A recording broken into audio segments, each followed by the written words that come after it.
Hello everyone, the chart guys have been working on an introductory technical analysis course for some time now, and after surveying hundreds of traders, we narrowed down what the most sought after information was, and we created this course, Entry and Exit Strategies.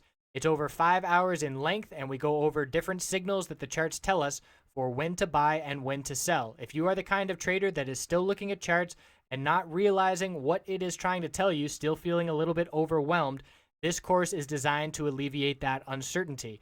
So the course outline, we're going to go over the psychology of trading, establishing a game plan, recognizing the different indicators signaling bullish and bearish entries, being able to identify support and resistance levels, poor entries where traders make mistakes and how to avoid them, exit target, knowing where to sell your positions, where to place stop losses to keep those losses minimal, my personal preparations, how I get ready for the trading day, and then piecing it all together, looking back at everything we just learned and applying it to the real world. As a bonus, we'll also look at an intro to finding entries and exits with patterns, and you'll recognize these patterns on all kinds of time frames throughout the stock world, so certainly beneficial to be able to trade off of those as well. So we hope you will check out this course, and again, we feel it will build a foundation of technical analysis knowledge that experience will build off of and send you on the right direction to making more profitable trades.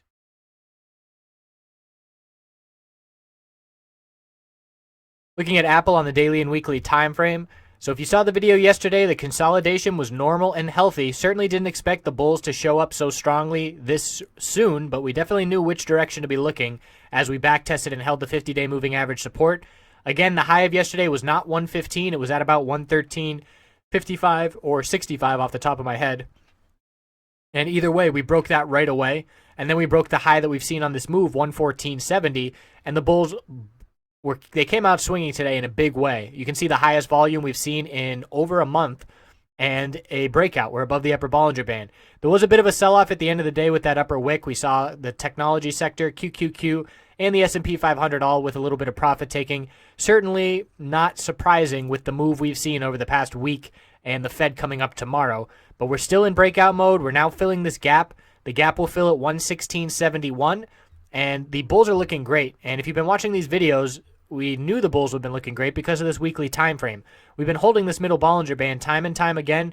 And as soon as we broke last week, 112.47, this candlestick last week was pretty much an ideal scenario for the bulls. And we're seeing the results of that with the follow-through this week. On the verge of a bullish MACD cross, higher lows, higher highs, maintaining all moving average supports. And we're looking back up now. Besides those couple daily levels, 118.08 is the key level to be watching for continuation on this bounce that started back in May.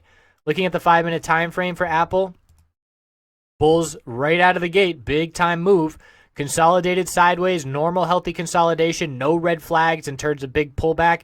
Every red candlestick we saw had a lower wick showing bulls buying that dip, bounced right off that 20-period moving average support, broke out to a new high of the day, bounced right off that 20-period support, broke to a new high of the day, and again, this 20-period, if I could choose one thing, if I could take everything else, had to take everything else off the chart, and I could only watch one thing trading besides the candlesticks, it would be either volume or the 20-period moving average, and likely the 20-period moving average.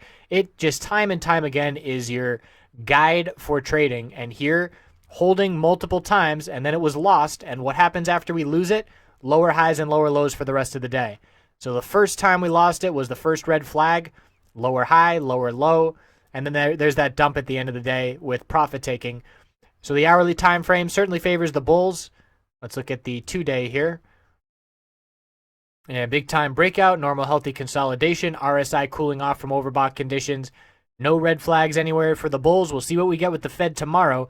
Can't imagine any surprises that would cause the market to sell off. At this point, the market is anticipating a rate hike. So everything, I can't imagine a big sell-off day. So we'll look for Apple to backtest and hold the upper Bollinger Band support, to remain in breakout mode on the daily time frame and keep holding on to this strength. I appreciate you watching. Have a great night.